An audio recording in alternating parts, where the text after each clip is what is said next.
बड़े गहरे तौर पर मौजूद है।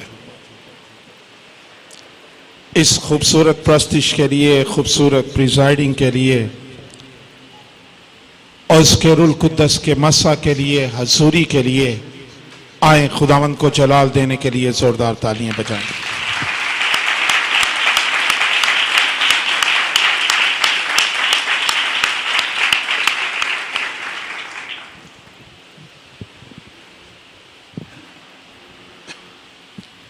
सारी बातों के लिए खुदावंद की शुक्रगुजारी करते हुए कलाम मुकद्दस में से नहमिया की किताब में से देखेंगे, जो बाइबल मुकद्दस का पुराना एडिशन है, उसमें सफ़ा नंबर 472 पर नहमिया की किताब, उसका पहला बाब।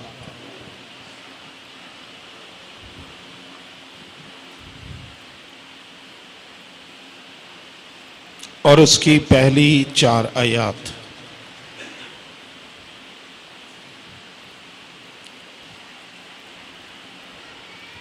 नहमिया का जो मतलब अब्रानी में है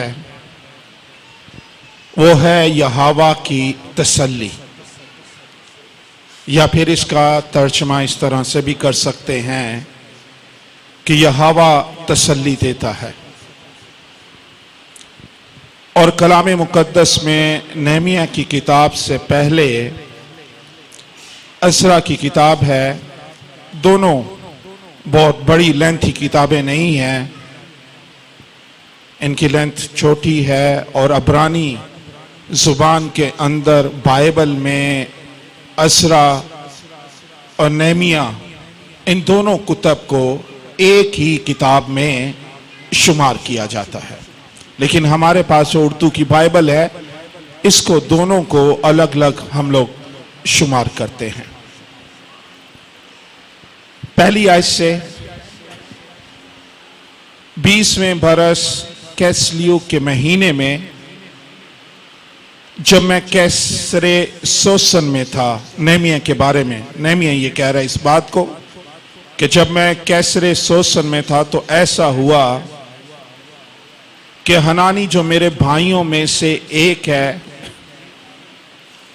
और चंद आदमी यहूदा से आए, और मैंने उनसे उन यहूदियों के बारे में जो बच निकले थे और असीरों में से बाकी रहे थे और यरूशलेम के बारे में पूछा। उन्होंने मुझसे कहा कि वो बाकी लोग जो असीरी से छूटकर उस सूबा में रहते हैं, नहायत मुसीबत और जिल्लत में पड़े हैं, और यरूशलेम की फसील टूटी हुई और उसके फाटक आग से जले हुए हैं। जब मैंने ये बातें सुनी तो बैठकर रोने लगा और कई दिनों तक मातम करता रहा और रोजा रखा और आसमान के खुदा के हजूर दुआ की। खुदावंद इस कलाम के वसीला से हम सबको बरकत दे, आमीन। नहमिया खुदावंद का ये बंदा, खुदावंद का ये सूरमा नहायत ज़हीन शख्स है, काबिल शख्स है। बनी इसराइल के अंदर ये एक काबिल शख्स हमें नजर आता है।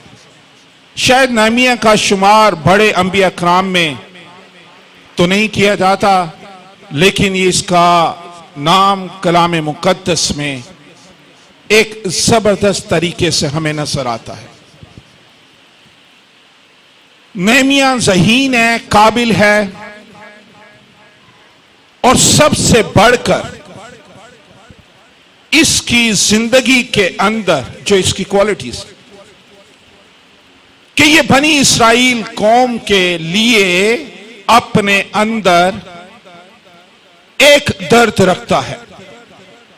नहमिया बनी इसराइल कौम के लिए अपने अंदर एक बड़ा बोझ रखता है।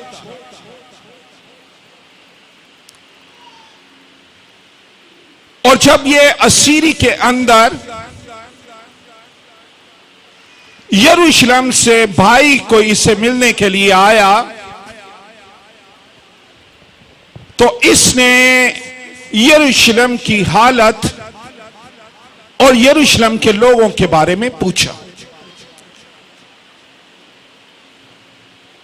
अब उस भाई ने बताया है कि वो लोग जो असीरी से बच गए थे, यरूशलेम के अंदर तो हैं, लेकिन उनकी जिंदगी, नेहमिया को यरूशलेम से आकर किसी भाई ने, हनानी ने इसे बताया है कि यरूशलेम की हालत जो है वो इंतहाई मुश्किल हालात है। यरूशलेम की फसील टूटी हुई है और उसके फाटक जो हैं वो आग से जले हुए हैं। पुराने जमाने में, पुराने वक्तों में किसी शहर की हिफाजत के लिए फसील तामीर की जाती थी। फसील का मतलब दीवार, दीवार बनाई जाती थी और उन दीवारों के अंदर मुख्तलिफ जगहों पर जहां जरूरत होती थी वहां पर फाटक बनाए जाते थे। फाटक से मुराद दरवाजे, दरवाजे बनाए जाते, ताकि वजह क्या थी? ताकि किसी भी हमले से जो दुश्मन उस मुल्क पर, उस शहर पर, उस गांव पर या उस कस्बे पर करना चाहे, उस हमले से वो महफूज रहे। इसलिए फसील बनाई जाती थी और फाटक लोगों के आने जाने के लिए तामीर किए जाते थे। यरूशलेम की हालत जो है वो नहायत मुश्किल हालात के अंदर है। बाइबल ये बताती है कि फसील टूटी हुई है और फाटक आग से जले हुए हैं।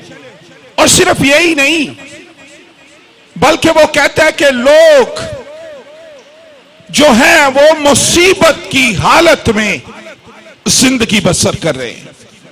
लोग जो हैं वो जिल्लत की जिंदगी बसर कर रहे हैं। जब नेहमिया ने ये सुना तो बाइबल जो हवाला हमने पढ़ा है उसमें लिखा हुआ है कि वो बैठकर क्या करने लगा? रोने लगा। और फिर कई दिनों तक, एक दिन नहीं, 2 दिन नहीं, लिखे कई दिनों तक वो मातम करता रहा। और फिर यहीं तक नहीं है कि रोया है, मातम किया है, अफसोस किया है, दुख किया है, बस इतना ही काफी नहीं है। हम कई बार, आज जो मेरा टॉपिक होगा वो शिफायत हमारा टॉपिक रहेगा। सीखेंगे कुछ इसमें से, कलाम मुकद्दस में से, कि सिर्फ रोया ही नहीं है, सिर्फ मातम ही नहीं किया, यहीं तक महदूद नहीं, 4 काम इसने किए हैं। रोने लगा है, मातम किया है, फिर इसने रोजा रखा है और फिर इसने खुदा के हजूर में इसने दुआ की है। अब अगर नेहमिया की जिंदगी के बारे में देखें तो नेहमिया को रोने की जरूरत नहीं है, नेहमिया को मातम करने की जरूरत नहीं है, नेहमिया को उस कौम के लिए रोजा रखने की जरूरत नहीं है। और अगर वो उनके लिए दुआ भी ना करे तो कोई जरूरी नहीं है। अब मैं ये अल्फाज, जो जुमले मैंने बोले हैं, वो इस वजह से बोले हैं कि नेहमिया जो है वो तो महल के अंदर काम करता है, बादशाह के साथ उसकी जिंदगी बसर हो रही है, बादशाह उसकी बड़ी इज्जत करता है, बादशाह के महल के अंदर उसे बड़ी रिस्पेक्ट मिली है, बादशाह के साथ रहते हुए बाकी लोग भी। अब सुने कि जहां बादशाह जिसकी इज्जत करेगा वहां दूसरे लोग ना चाहते हुए भी उसकी इज्जत करेंगे। नेहमिया बादशाह के हजूर में बहैसियत एक साकी मैं पेश करने वाला है बादशाह को, लेकिन उसके सबब से इसकी इज्जत बहुत है, रुतबा इसे यहां तक मिल गया कि गवर्नर के ओहदे तक भी नेहमिया पहुंचा है। अब सोचने वाली बात यह है कि नेहमिया तो गुलामी की जिंदगी बसर कर रहा है, इतनी इज्जत रुतबा इसको क्यों मिल गया?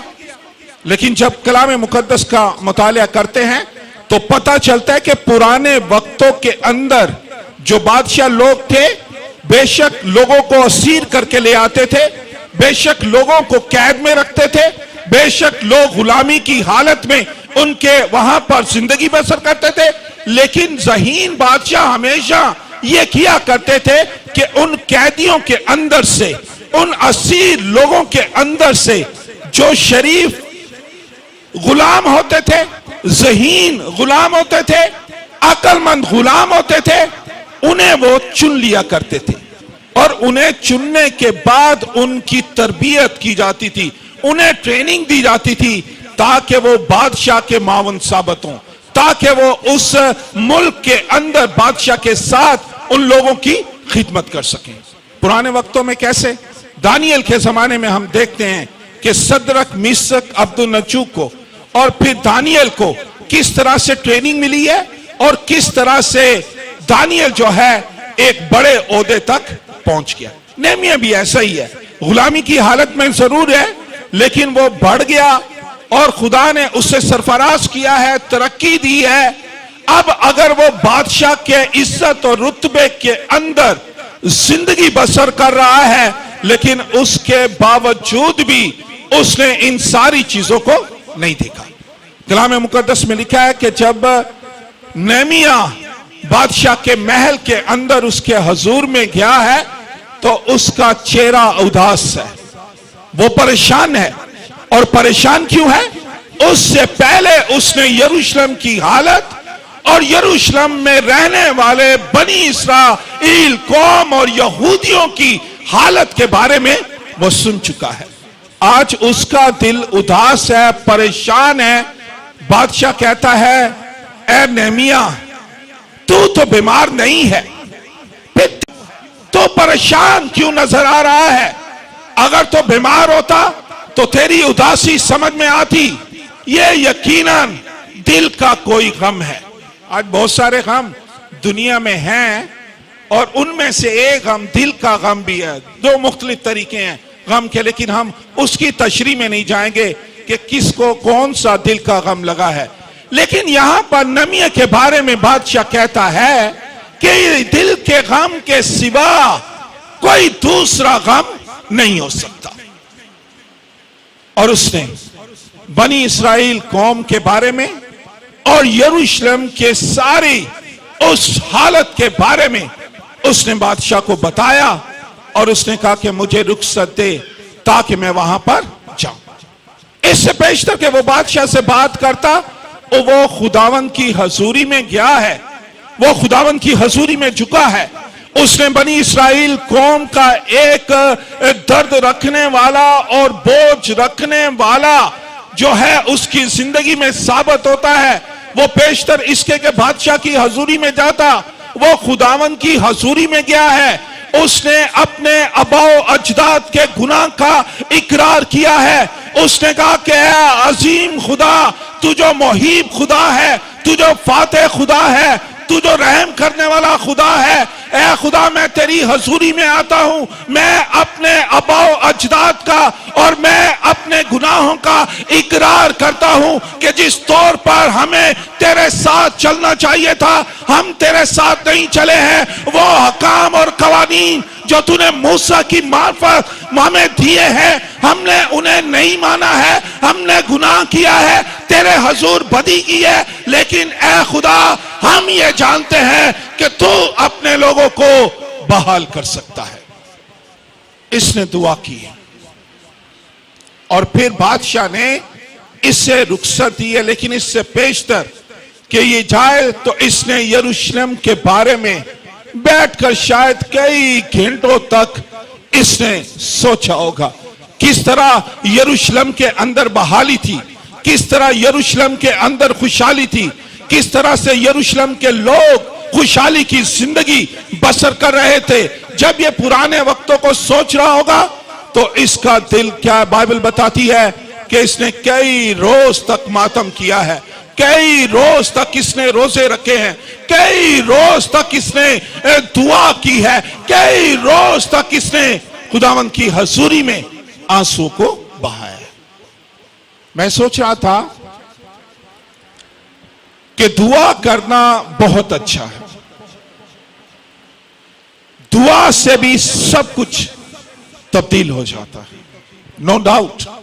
ये बाइबल बताती है, ये बात हमारी अमली जिंदगी भी बताती है कि हम जब जब भी खुदावन की हजूरी में झुके हैं, हमने दुआ की है और खुदा ने उन दुआओं का जवाब दिया, नो डाउट। लेकिन मैं जब शफायत के बारे में सोच रहा था, और पास्टर शहबाज साहब से ही बात कर रहा था इस टॉपिक पे, तो मैं ये सोच रहा था कि शफायत दुआ से बढ़कर एक अमल है, शफायत दुआ से बढ़कर कई ज्यादा गहरा मतलब अपने अंदर रखता है। किस तरह से? इसलिए कि दुआ तो यिर्मयाह नबी भी करता था जब उसने अपनी कौम की शफायत की, दुआ तो अब्राहम भी करता था, उसने भी शफायत की, दुआ तो मूसा भी करता था, उसने भी शफायत की, यहां भी इसने शफायत की है लेकिन दुआ भी की है, लेकिन दुआ से हटकर भी इसने कुछ किया है। मूसा ने भी दुआ से हटकर कुछ कहा था, यिर्मयाह नबी ने भी दुआ से हटकर कुछ किया था, वो बाद में देखेंगे। लेकिन मैं कह रहा था कि शफायत दुआ से बढ़कर एक अमल है। दुआ के अंदर हमें, शफायत के अंदर हमें जो नजर आता है कि कोई भी नबी है, कोई भी पैगंबर है, कोई भी मजहबी रहनुमा है, कोई भी मजहबी लीडर है, जो खुदावन के साथ चलता है, खुदावन के साथ जिंदगी बसर करता है, खुदावन के साथ रास्तबाजी के साथ चलता है, अगर वो शफायत करेगा तो सिर्फ दुआ की हद तक शफायत नहीं करेगा। शफायत का मतलब आम लफ्जों में, आम किताबों के अंदर तो दरख्वास्त हो सकता है, लेकिन बाइबल की तालीम में शफायत जो है वो सिर्फ दरख्वास्त की हद तक नहीं है, सिर्फ दुआ की हद तक नहीं है। खुदा का बंदा नेहमिया जो है, उसने कई रोज तक मातम किया है, कई रोज तक वो रोता रहा है, कई रोज तक उसने रोजे रखे हैं और कई दिनों तक वो खुदावन की हजूरी में झुककर वो दुआ करता रहा है। फिर घुटनों के बल झुकना भी पड़ेगा। जब आप शफायत करेंगे फिर आपको आंसू भी बहाने पड़ेंगे। जब आप शफायत करेंगे तो फिर उसके लिए आप रोजा भी रखेंगे। जब आप शफायत करेंगे तो उसके लिए मातम भी करेंगे। बाइबल में लिखा कि नेहमिया रोने लगा, बैठ गया, बैठकर रोने लगा। और मैं अपने तजर्बे से, जो मेरी जिंदगी में घुस रहा है, जब इंसान दुख की हालत में है ना, तो खड़े होकर रो नहीं सकता, ज्यादा देर रो नहीं सकता। दुख की हालत में, गम की हालत में है, दुख अंदर है, तो फिर खड़े होकर नहीं ज्यादा देर रोक सकता। नेहमिया बैठ गया है, इसलिए कि जब कमर टूट जाती है, बाजू टूट जाते हैं, फिर इंसान बैठ नहीं सकता, खड़ा नहीं रह सकता, बैठ जाता है। ये बैठकर रोने लगा है। इसके अंदर बनी इस्राएल कौम का और यरूशलेम के दीवार जो टूट गई है, उसका बोझ इसके अंदर मौजूद है। ये वही यरूशलेम है जिसके बारे में बाइबल ये बताती है कि ये खुदा का मुकद्दस शहर है, इसे खुदावन का शहर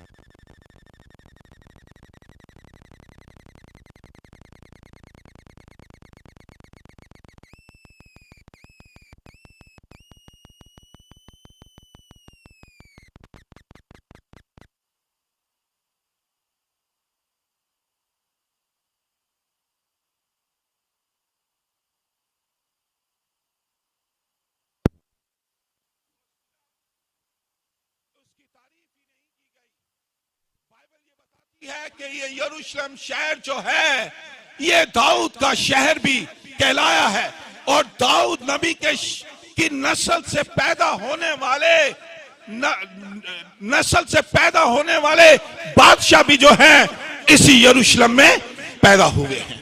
और ये यरूशलेम शहर कोई आम शहर नहीं है, ये तो एक ऐसा शहर है जहां से एक ऐसी बड़ी शख्सियत पैदा हुई है जिसने मुझे और आपको बचाया है, जिसने मुझे और आपको छुड़ाया है, जिसने मुझे और आपको जो है वो बीमारियों से रहाई दी है। ये शहर तो ऐसा शहर है जहां पर हमारा नजात देने वाला, हमारा बचाने वाला, हमारा कफारा देने वाला, हमारी बीमारियों से रहाई देने वाला और इब्लीस के बंधनों से आजाद करने वाला यीशु मसीह पैदा हुआ है। ये आम शहर नहीं है, इसकी तारीफ बाइबल सबसे ज्यादा करती है। ये नहमिया ऐसे ही नहीं रो रहा, बेशक यीशु मसीह उसके बाद पैदा हुए लेकिन उससे पहले बड़े बड़े अंबिया कराम और इसके अपने अबाओ अजदाद की कब्रें उस शहर के अंदर है, इसलिए ये रोता है, रो रहा है। और मैं कह रहा था, बता रहा था कि शफायत दुआ से बढ़कर है। कलाम मुकद्दस में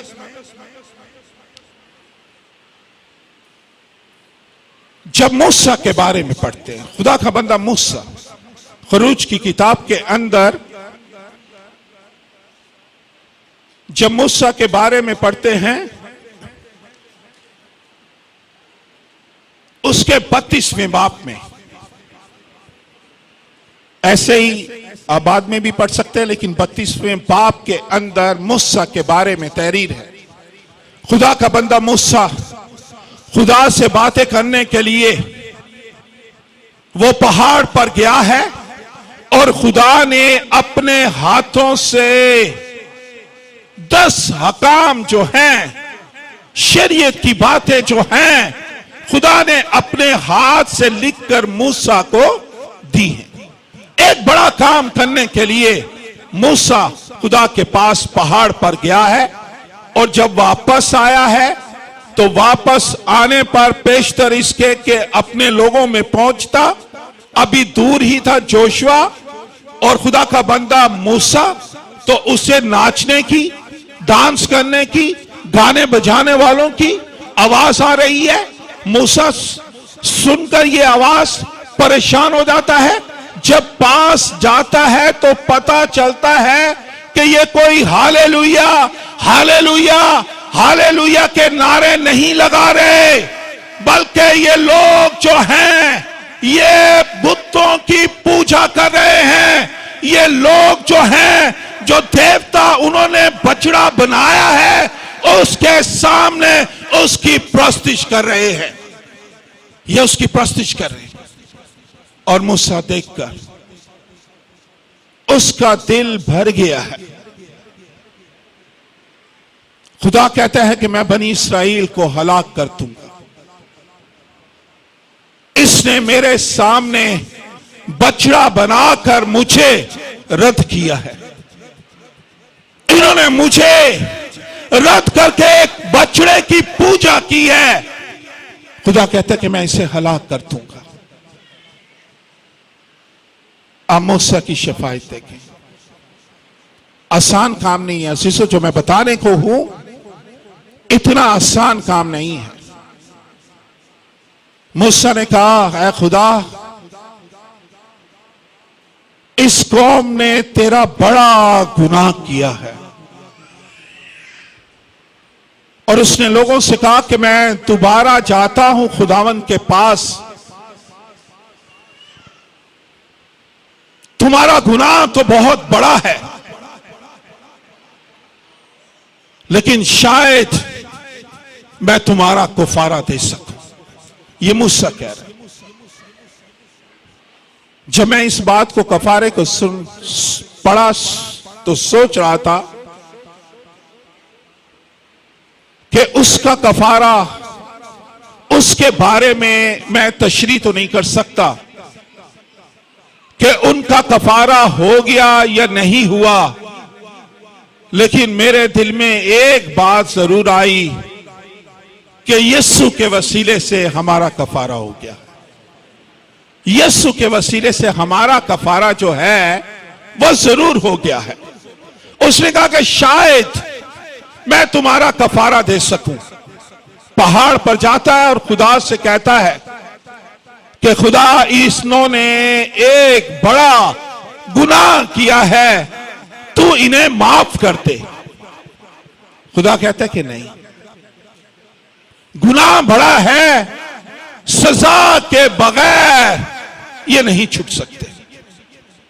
बाइबल में लिखा है, खुदा का बंदा मूसा कहता है कि ऐ खुदा, वो किताब जो तूने अपने हाथ से, किसी फरिश्ते ने नहीं लिखी वो किताब जिसके बारे में खुदा का बंदा मूसा कह रहा है, फरिश्तों ने उस किताब को नहीं लिखा जिस किताब के अंदर मूसा का नाम है, वो किसी फरिश्ते ने नहीं लिखी। खुदा का बंदा मूसा कहता है कि खुदा, वो किताब जो तूने लिखी है, उस किताबे हयात के अंदर से मेरा नाम मिटा दे। थोड़ा सा इमेजिन करें, सोचें, अगर नाम कट जाए तो मुल्क के कनान तक कैसे पहुंचेगा? अगर नाम कट गया तो हमेशा की जिंदगी में कैसे दाखिल होगा?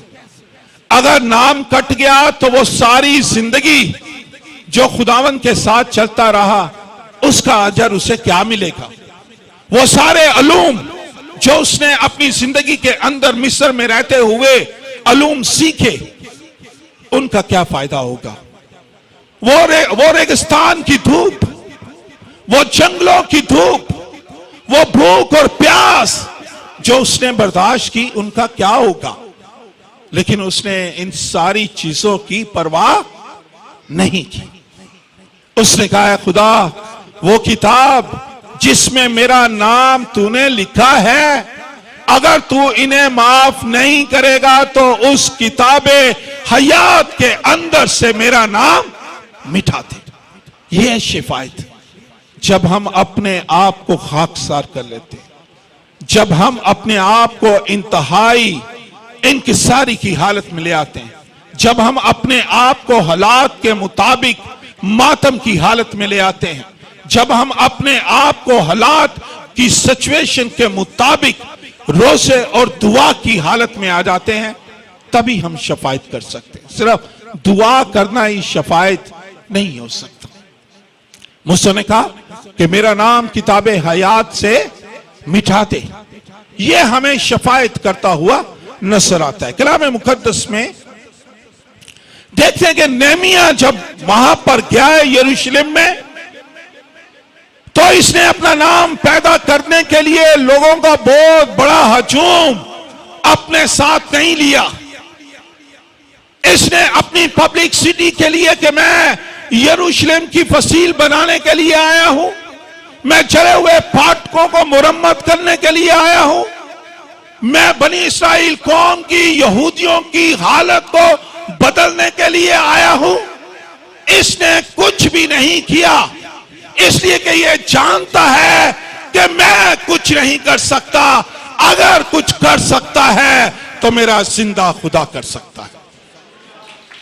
इसने कोई पब्लिसिटी नहीं की अपनी।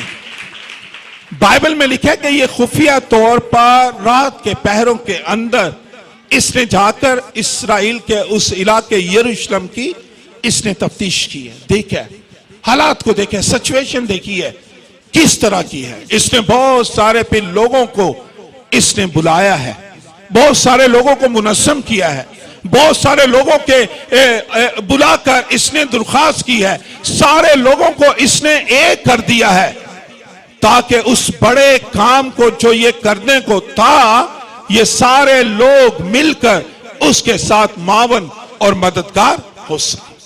और ये दीवार, यरूशलेम की दीवार, अब तो मालूम नहीं है किन हालात में वो दीवार है, कायम है, नहीं है, कैसा है, लेकिन उस जमाने में इसकी जो लंबाई थी वो तकरीबन 2.5 मील, छोटी दीवार नहीं थी, 2.5 मील इसकी जो लंबाई थी, और इसकी जो ऊंचाई थी तकरीबन 8, और ये गालिबन 20 से 25 तक मुमकिन है कि ये हमारे चर्च की छत जो है वो इतनी होगी, शायद 25 तक होगी, लेकिन वो 38 फीट इससे भी ज्यादा ऊंची थी और 2.5 मील लंबी थी।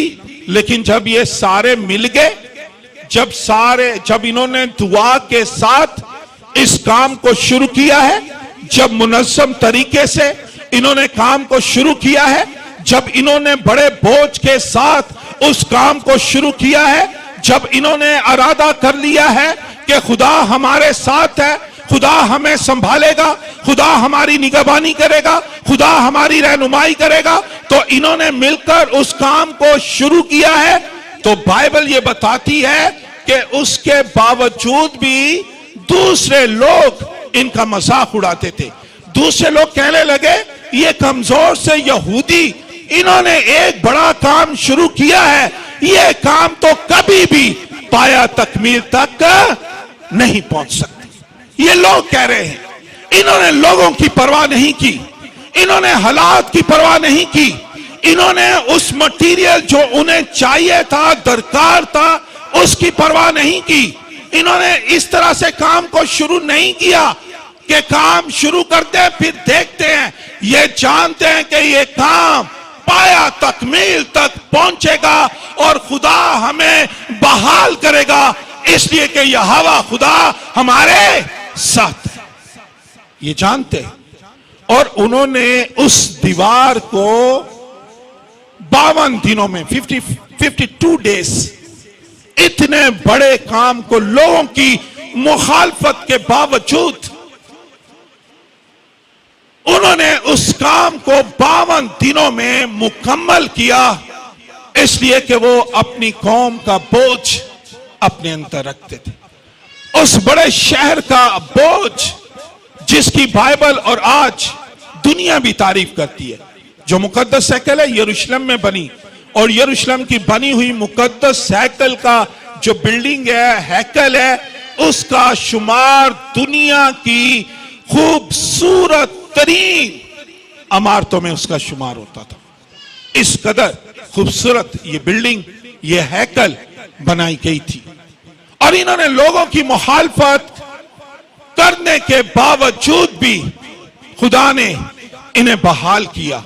नहमिया के दिल के अंदर एक बड़ा बोझ था, वो अपनी कौम के लिए रोता है, मातम करता है, रोजे रखता है, खुदावंद की हजूरी में जाता है। लेकिन मुझे और आपको देखना है, शायद हम भी बथेरे लोगों के लिए दुआ करते हैं, लेकिन क्या मैं और आप कभी किसी के लिए शफायत की है? क्या हमने कभी ये महसूस किया? नहमिया को किसी ने नहीं कहा था कि तू रोजे रख, उसके भाई ने आकर सिर्फ बताया था जब उसने पूछा कि वहां क्या चल रहा है। क्या मैंने और आपने कभी इस लेवल पर जो खिदमत गुजार हैं, जो कहते हैं कि हम खिदमत में हैं, जो कहते हैं कि हम दुआ करने वाले हैं, जो कहते हैं कि हम खुदावंद की हजूरी में झुकने वाले हैं, जो कहते हैं कि हम खुदा के साथ रास्तबाजी की जिंदगी बसर करते हैं, क्या वो लोग जो कहते हैं कि हम खुदा के हुक्मों पर चलते हैं, हम शायद दुआ तो सबके लिए करते हैं, लेकिन क्या हमारी सोच, हमारे ख्यालात उस लेवल पर, उस स्टैंडर्ड पर कभी आए हैं कि इसके लिए हमें शिफायत करने की जरूरत है? 2 साल पहले इसी इलाके के अंदर एक बहुत बड़ा सानिया हुआ था। अगस्त के महीने में 2013 के अंदर एक बड़ा सानिया हुआ। याद दिलाऊंगा तो एक एक बात याद आ जाएगी। 21 लोग, 21 घराने खत्म हो गए, और उनकी उम्रें मां सवाए एक शख्स के जिसकी उम्र 40 साल से ज्यादा 42 साल थी, एक शख्स के अलावा बाकी सब 16 साल, 18 साल, 20 साल, 25 साल के नौजवान इस इलाके से चले गए। कोई था जो उनके लिए उससे पहले शफायत करता, कोई था हम में से जो उनके लिए रोजे रखता, कोई था जिसने कभी उनके लिए मातम किया था। 21 लोग मुझे अच्छी तरह से याद है। पास्टर शहबाज ने मुझे जिम्मेदारी दी कि घरों में जाकर उनका बायोडेटा लिखूं। दिल फटने लगता था जब उस नौजवान किसी बेटी को देखता, बहन को देखता जिसका शौहर 22 साल की उम्र में चला गया। एक बच्चा तो गोद में है और दूसरा पेट के अंदर। कई घराने ऐसे थे जिनकी शादी को 1 साल हुआ था, 2 साल हुए थे, 3 साल हुए। कौन था इस इलाके में? आज इस इलाके के अंदर हर गली में चर्च है। कई गलियों के अंदर 2-2 चर्च है। और पहले कहते थे कि ईंट उठाओ तो उसके नीचे से खादम निकलेगा। पास्टर शहबाज कभी कभी कहते हैं अब उस ब्लॉक के नीचे, ईंट के नीचे नहीं बल्कि ब्लॉक के ऊपर बैठे हुए खादम मिलते हैं। इतने ज्यादा है। हर गली में चर्च है। छोटा सा इलाका है। बनी इस्राइल कौम के लोग हजारों में नहीं लाखों में थे।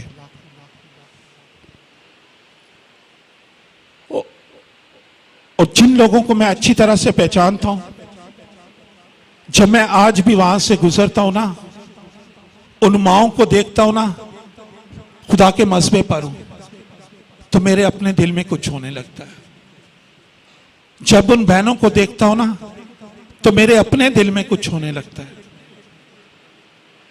और कईयों की हालत तो बहुत गैर हो गई है। मैं उस तरह के अल्फाज कभी भी बोलना नहीं चाहता, बोलता भी नहीं। इस तरह उन माओं की हालत हो गई है। लेकिन कौन है जो उनके लिए शफायत करे?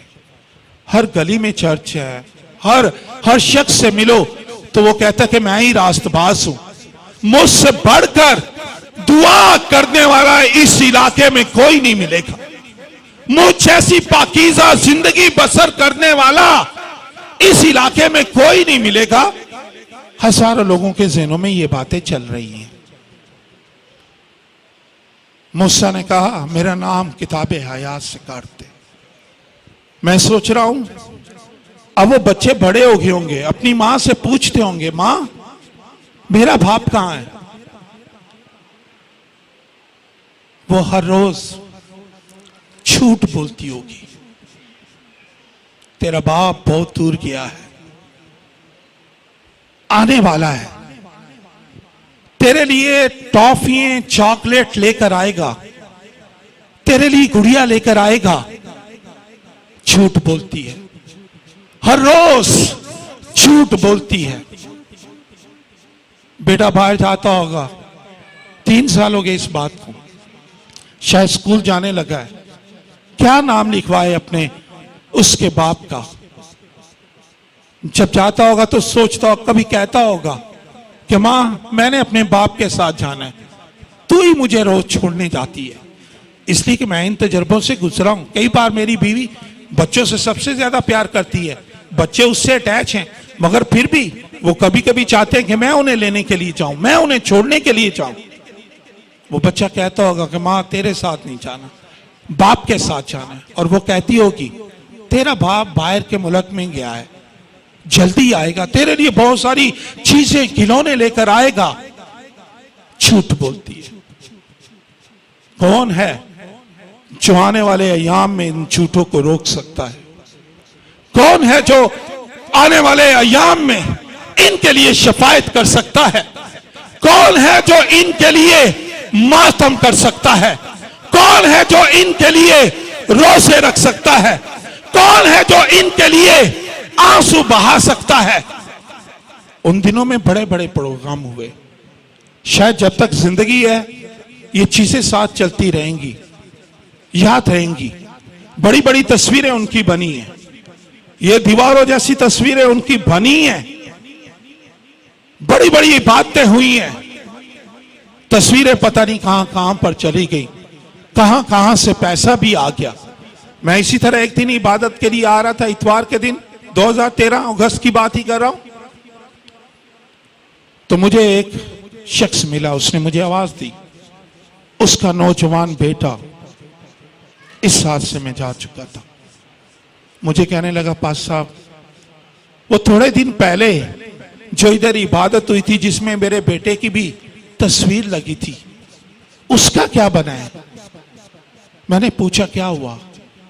कहने लगा, पास साहब, सुना है उस पास्टर को बहुत सारे पैसे आए ताकि गरीबों को जो हलाक हुए हैं उनको दिए जाएं।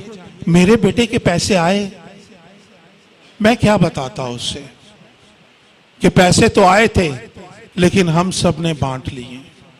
पैसे तो शायद आए थे लेकिन हमने अपने बैंकों के अंदर भर लिए।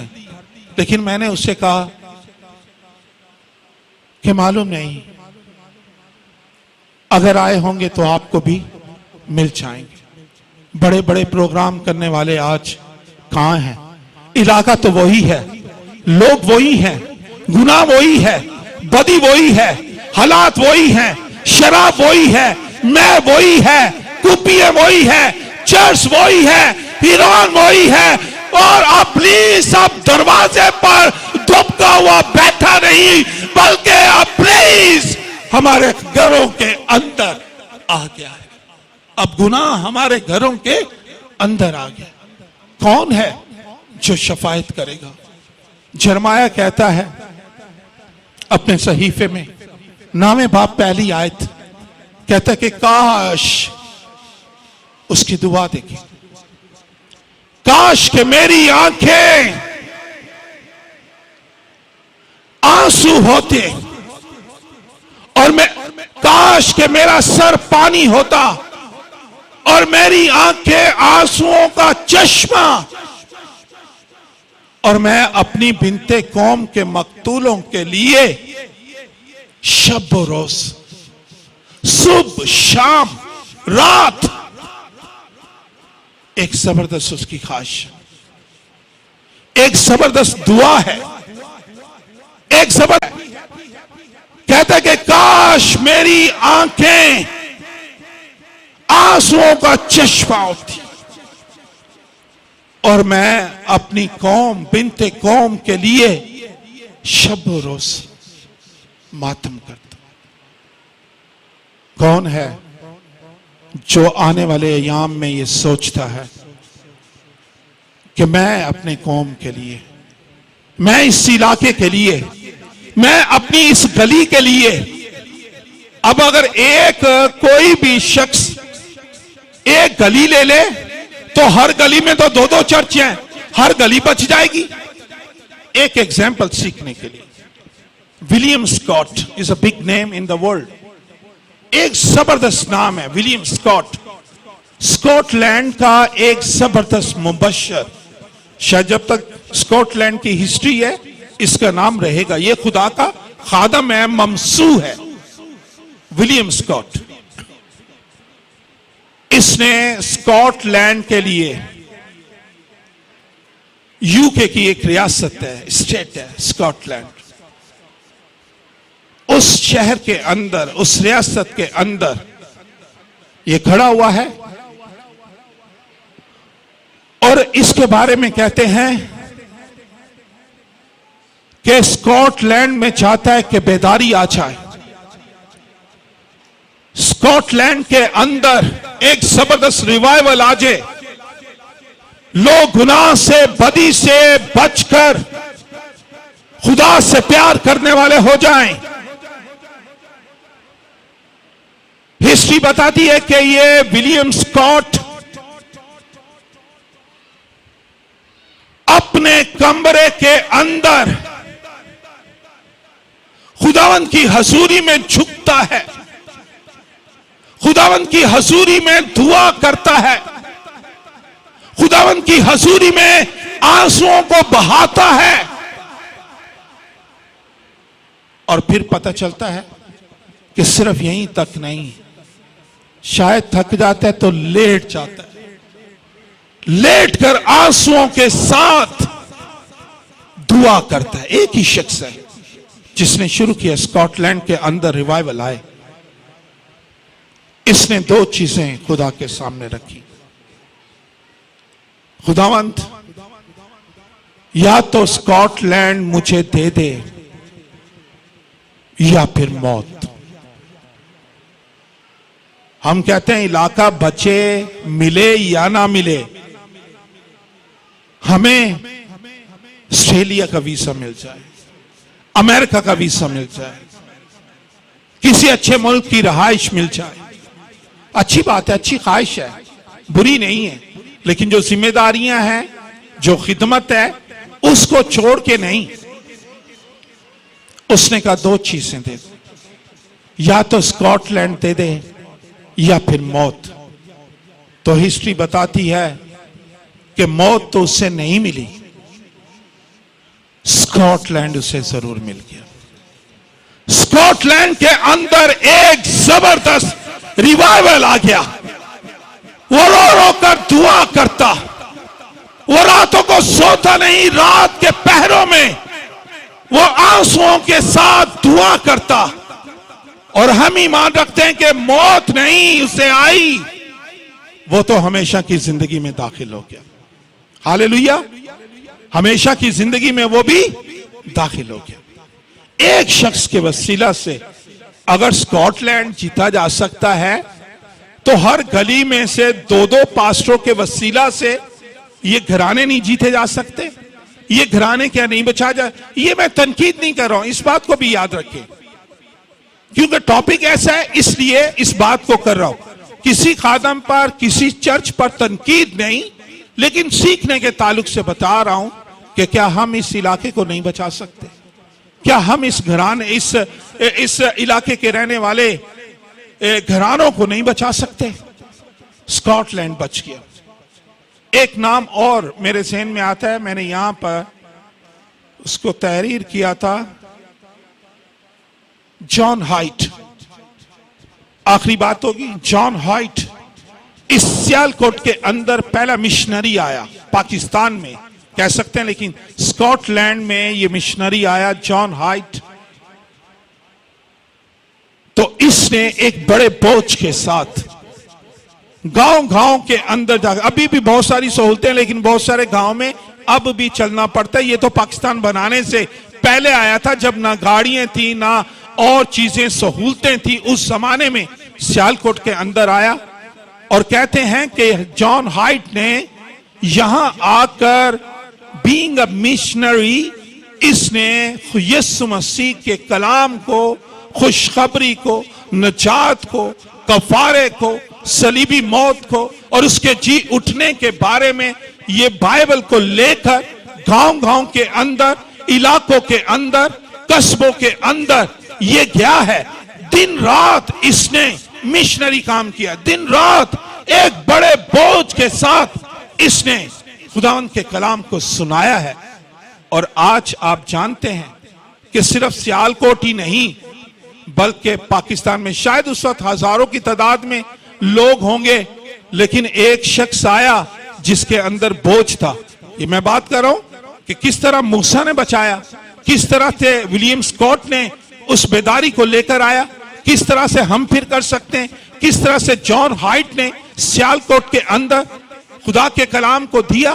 तो आज पाकिस्तान के अंदर मसीहों की तादाद, लोग भले कुछ भी कहते नहीं, आज पाकिस्तान के अंदर मसीहों की तादाद हजारों में नहीं, लाखों में नहीं, बल्कि पाकिस्तान के अंदर लाखों में मसीहों की तादाद है।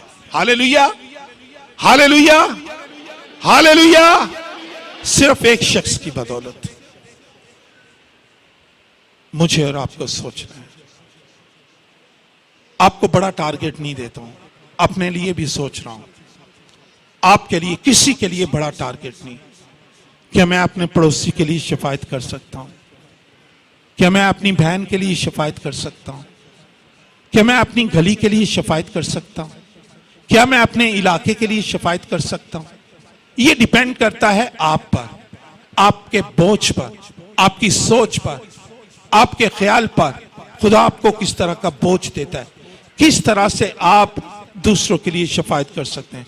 बहुत सारे घराने ऐसे हैं जिनके पास खाने के लिए भी नहीं। आप जानते हैं आपके आस पड़ोस में बहुत सारे लोग हैं शायद पहनने के लिए कपड़ा भी नहीं। बहुत सारे लोग ऐसे हैं शायद जिनके पास तालीम के पैसे भी नहीं। बहुत सारे लोग ऐसे हैं जिनके पास 2 वक्त का रोटी भी नहीं। बहुत सारे लोग ऐसे हैं जिनके पास शायद 1 वक्त का खाना भी मुश्किल से नसीब होता है।